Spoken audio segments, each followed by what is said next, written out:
গোটা রাজ্যে আবাস যোজনায় ঘর নিয়ে ইতিমধ্যেই দুর্নীতির অভিযোগ উঠেছে একাধিকবার। এবারে এই আবাস যোজনার বিষয় নিয়ে গ্রামসভা অনুষ্ঠিত হলেও পূর্ব বর্ধমান জেলার মেমারি 2 নম্বর ব্লকের বোহার 1 নম্বর গ্রাম পঞ্চায়েতে সেখানে পঞ্চায়েতের প্রধান উপপ্রধান সহ পদাধিকারীদের পাশাপাশি এলাকার মানুষজন উপস্থিত ছিলেন। এই গ্রামসভাতে বহু মানুষ তাদের তালিকা থেকে নাম বাদ দেওয়ার অভিযোগ তুলে সরব হন।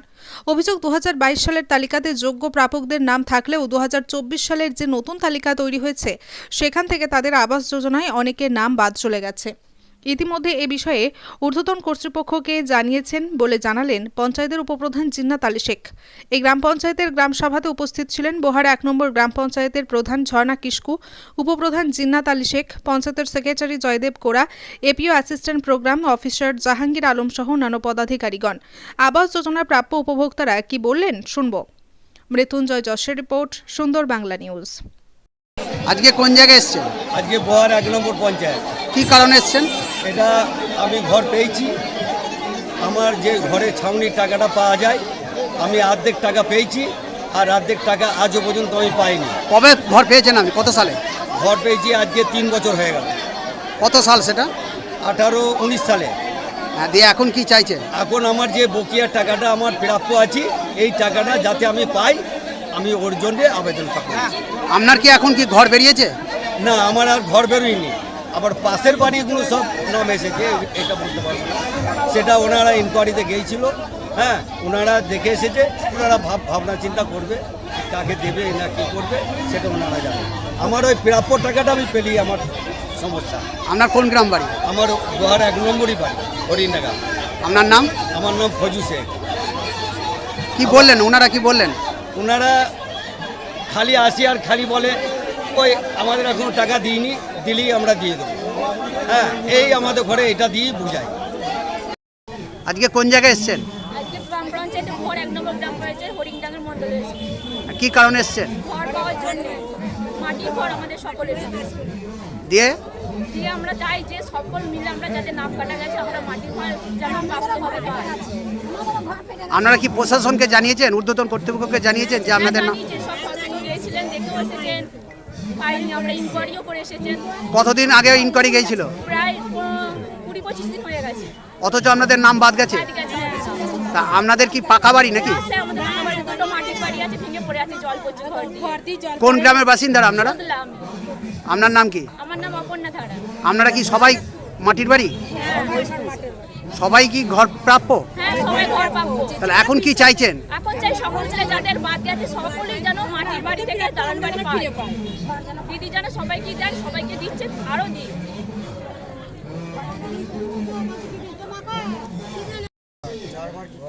আজকে আপনাদের এখানে কি অনুষ্ঠান হচ্ছে বা কি কর্মসূচি চলছে? আমাদের এখানে কর্মসূচি চলছে 2018 সালে আমাদের ঘর পেয়েছিল, সেই 2024-এ আমাদের সার্ভে করা হয়েছিল। সেই সার্ভেতে আমাদের সবাই ইনকোয়ারি করতে গিয়েছিল। ইনকোয়ারি করার পর আমার হাজব্যান্ডের নাম আসে, সেই নাম আজকের লিস্টে থেকে বাদ হয়ে গেছে। এখন কি চাইছেন আপনারা? এখন চাইছি আমি ঘর প্রাপ্য একদমই ধরতে গেলে আমার কাঁচা বাড়ি আছে, সেই কাঁচা বাড়ি থেকে আমার লিস্টে আমার হাজব্যান্ডের নাম বাদ চলে গেছে। এটা কোন পঞ্চায়েত? আমাদের বোহার 1 নম্বর গ্রাম পঞ্চায়েত। আর আপনার গ্রামের নাম? আমার গ্রামের নাম হচ্ছে সাজাদপুর। আর আপনার স্বামীর নাম কি? আমার স্বামীর নাম হচ্ছে সুজিত দুল্লা। এই 2024 সালে আপনার বাড়িতে ইনকোয়ারি গিয়েছিল, হ্যাঁ গেছি, দিয়ে বাদ গেছে। বাদ গেছে। তো কি কারণে বাদ গেছে বলছে? আমার বাদ গেছে বলছে আমার পাকা বাড়ি আছে, সেই কারণে লিস্টের নাম বাদ দিয়ে দিয়েছে। অথচ আপনার মাটির বাড়ি। এখন কি চাইছেন? আমি আপাতত চাইছি আমার যেন আমার প্রাপ্য আমি একদম প্রাপ্য বাড়ি পাওয়ার জন্য আমি আপনাদের অনুরোধ করছি যেন একদম আমার কাঁচা বাড়ি দেখে আসুন। ইনকোয়ারি আবার যদি করে আমি আবার দেখাতে চাই। আমার মাটি ঝরঝর করে পড়ে যাচ্ছে, তবু যেন আমার বাড়িটা যেন পাকা। আমার দিদি ওনারা তো দিচ্ছে না, দিচ্ছে তোমাদের দিদি। তাহলে আমাদের দিদি যখন দিচ্ছে তা ওনাদের আপত্তি কি হচ্ছে? আমার পাকা বাড়ি কী করে ইনকোয়ারিটা হলে যেমন পাকা বাড়ি? আপনাদের রিকোয়েস্ট করছি যেন আমার একদম যেন আমি এই প্রাপ্য যে জিনিসটা পাওয়ার আমার দিদি দিচ্ছে, সেই দিদি যেন আমাকে আবার পাই। আপনার নামটা একবার বলুন। রূপাদুল্লা। আপনার স্বামীর নাম? সুজিত দুল্লা। আপনার কি আবাস যোজনার ঘর এসেছিল? হ্যাঁ, আমার আবাস যোজনা ঘরের লিস্টের নাম আছে, এটা লিস্ট। হ্যাঁ, তো এখন আমি দেখছি ফাইনাল লিস্টে আমার নাম নেই, যেটা ধরে ইনকোয়ারি হচ্ছে 2024-এ। 2024-এ। এটা 2022 সালের লিস্ট। হ্যাঁ, এই লিস্ট ধরে পঞ্চায়েতের অল ডকুমেন্টস জমা নেওয়া হয়েছিল, আমিও জমা দিয়েছিলাম। হ্যাঁ, তার মধ্যে আমার গ্রামের যতজন জমা দিয়েছে ফাইনাল লিস্টে নাম এসেছে, আমার নামটা বাদ দেওয়া হয়েছে। তা আজকে তো আপনাদের গ্রাম সভায় বৈঠক ছিল হ্যাঁ পঞ্চায়েতে, তা ওখানে কি আপনি ঊর্ধ্বতন কর্তৃপক্ষকে জানিয়েছেন? হ্যাঁ ওখানে জানিয়েছি, আমি পঞ্চায়েতও জানিয়েছি, অলরেডি আমি বিডিও অফিসেও গিয়েছিলাম। হ্যাঁ, দিয়ে ওনারা কি বললেন? ওনারা বলেছেন যে যেহেতু ফাইনাল লিস্টের নাম আসেনি, লিস্টের উপর থেকে এখানে আমাদের কিছু করার নেই। আমি যে অলরেডি এই লিস্টটাও দেখিয়েছি, ওনারা দেখেছেন। এই লিস্টে কি আপনার আইডি নাম্বার সহ আছে? এখানে আমার আইডি নাম্বার আছে, আমার নামও আছে। হ্যাঁ, আপনার আইডি নাম্বারটা কত? 122727733। এটা কোন পঞ্চায়েত? এটা বোহার 1 জিপি। হ্যাঁ, এটা কোন গ্রাম? এটা হরিণডাঙ্গা। আপনার নাম? আমার নাম ইজাজুল শেখ। এখন কি চাইছেন? আমি চাইছি যে আমার নামটা বাদ গেল কি করে, আমার প্রকৃত মাটির বাড়ি আপনারাও দেখছেন, আমি এর প্রাপ্য কিনা, আমি কি করে ঘরটা পাবো, সেই জন্য আমি সরকারের দ্বারস্থ হচ্ছি যাতে আমি আমার ঘরটা পাই। ধন্যবাদ। আজকে আপনাদের পঞ্চায়েতের তরফ থেকে কি কর্মসূচি নিয়েছিলেন? আজ বোহার এক অঞ্চলের পঞ্চায়েতের তরফ থেকে আমাদের আবাস যোজনার যে ঘর বেরিয়েছিল তার একটা সাধারণ সভা ডাকা হয়েছিল। সেই সাধারণ সভায় করো না বলছি, সেই সাধারণ সভায় আমাদের যে ব্লক থেকে, প্রশাসন থেকে, জেলা থেকে যে ইনকোয়ারি করেছে, কিন্তু ইনকোয়ারিতে দেখা যাচ্ছে আমাদের যে এলিজেবল আর ইনএলিজেবল লিস্ট করেছে সেখানে ভুল ভ্রান্তি প্রচুর রয়েছে। যে অল্প বিস্তর হলেও হয়তো আমরা সেটাকে ম্যানেজ করে নিতে পারতাম, কিন্তু যেগুলো এলিজিবল করেছে সেখানেও দেখা যাচ্ছে আমাদের তরফ থেকে আমরা যে ইনকোয়ারি করে দেখেছি সেখানেও 1 থেকে 150 মতো বাদ যাবে, কিন্তু যেগুলো আবার ইনএলিজিবল করেছে সেখানেও দেখা যাচ্ছে 118 জনকে বাদ দেওয়া হয়েছে। আমার হিসাবে সেখানে 70 থেকে 75 জন মাটির বাড়ি, কিন্তু তাদের ঘরে যে ইনএলিজিবল করলো কিভাবে সেটা আমি এখনো পর্যন্ত বুঝে উঠতে পারছি না। তারা কিভাবে ইনকোয়ারি করেছে সেটা তারাই জানে। আপনারা কি ঊর্ধ্বতন কর্তৃপক্ষকে জানিয়েছেন এই বিষয়টা?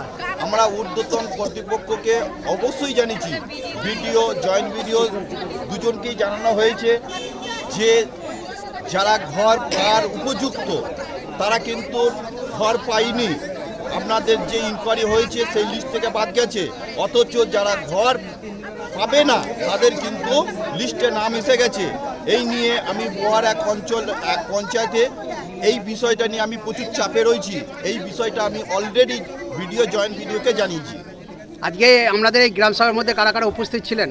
এই গ্রাম সভার মধ্যে উপস্থিত ছিলেন ব্লকের এপিও, সেক্রেটারি সাহেব, আমার যে 12টা বুথ রয়েছে 12টা বুথের সদস্য, প্রধান, উপপ্রধান, সঞ্চালক, আপামোট আমার যেসব আবাস যোজনার 4 থেকে 450 যে মানুষের যে ঘর লিস্ট হয়েছিল সেই লিস্টে যে যতজন ব্যক্তির নাম ছিল সবাই এখানে উপস্থিত হয়েছেন। এছাড়াও যারা অরিজিনাল যারা ঘর পাওয়ার উপযুক্ত তাদের যে লিস্টে নাম উঠিনি সেসব মানুষগুলো এখানে সেসব মানুষগুলো এখানে উপস্থিত হয়েছে। তারাও বিভিন্ন রকম ক্ষোভ বিক্ষোভ আমাদের জানাচ্ছে। জানি না গো 2018 সালে যে লিস্ট তৈরি হয়েছিল সেই লিস্টের যে নাম রয়েছে সেই বর্তমানে 2024-এ যে লিস্ট এসেছে সেই লিস্টের সাথে এই লিস্টের কোনো মিল নেই। কী কারণে মিল নেই এখনো পর্যন্ত কিন্তু সেটা আমরা বুঝে উঠতে পারছি না। আমরা অলরেডি সেক্রেটারি সাহেবকে জানিয়েছি যে এই লিস্টের সাথে ওই লিস্টে কেন মিলটা হচ্ছে না সেইটা তদন্ত করে বার করার জন্য। আপনার নাম এবং পরিচয়? আমি বোহার এক অঞ্চলের উপপ্রধান জিনাত আলী শেখ।